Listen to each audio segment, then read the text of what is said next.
Warm weather with Thomas Geboy.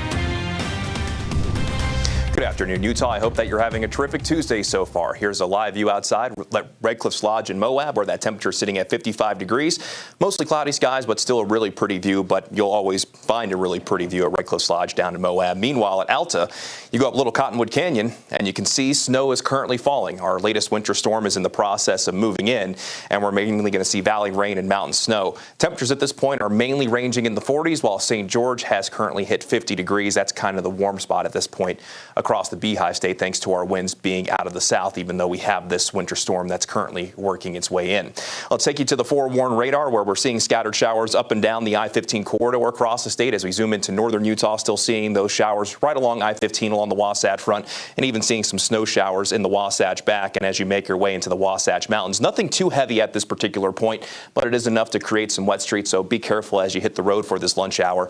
And we're also seeing some showers stretching down into the southwestern portion of the state. As a cold front arrives later today, those showers will be a little bit faster to move into the eastern portion of the state. Here's the system that moved through yesterday. Really didn't bring us much, but we did see a few showers out of it. But we have a bigger storm that's currently moving in from the Pacific Northwest, so things are kind of just getting going. Most of the wet weather we've seen to this point has been light in nature, but things will be picking up as we go through this afternoon, thanks to that front on the way. Ahead of that front, daytime highs will be relatively close to where they should be for this time of year, mainly 40s and 50s across the state, but there will be some in northern Utah, especially in the high terrain, that see daytime highs in the 30s, while conversely down south, there will be a few spots that see daytime highs in the 60s. Along the Wasatch Front, it's mainly mid to upper 40s as we get to a daytime high of 50 in Salt Lake, and you'll notice that tonight we'll be turning a little bit chillier compared to what we've seen in recent nights. As we make our way into central Utah, mainly 40s and 50s, while Green River, the exception there, getting to 60 degrees.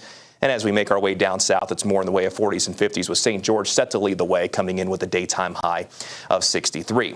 Let's go ahead and begin the futurecast, and I'll start this at 1 o'clock this afternoon. We'll walk you through the rest of today, where we'll mainly see those light showers over the next couple of hours. But as I mentioned, here's that cold front. That cold front moves in from the west as we go from this afternoon into this evening, and forecast models have been pretty consistent, showing a heavier band of showers developing right ahead of this front. And for those showers that do develop, there's also going to be the chance that we get a few embedded thunderstorms. Don't be surprised if you hear a few rumbles of thunder. Then that front moves its way into southeastern Utah by this evening, and even by tonight, a few showers can't be ruled out down in St. George. After the front moves into Colorado, we're still going to have energy and moisture in place, which means as we go throughout the day on Wednesday, scattered showers likely continue, just won't be as widespread compared to today, with the best chance favoring the northern two-thirds of the state. And there's also going to be the chance that some valleys could see some snow. That potential does exist. As we go into Thursday and Friday, as the main storm system moves down to our south, central and southern Utah will be favored for both Thursday and Friday with the wet weather potential. But in northern Utah, with those winds out of the east, we could see some pretty strong canyon winds. We'll talk more about that in just 1 second. Here's a look at the snow potential through tomorrow. Most mountains will likely pick up between 4 to 10 inches of snow, locally upwards of 18 inches. I think the Cottonwoods do a little bit better, 10 to 16. Mountain valleys trace to 4, locally up to 8, and that could include areas like Park City, while the valleys could see exclusively rain.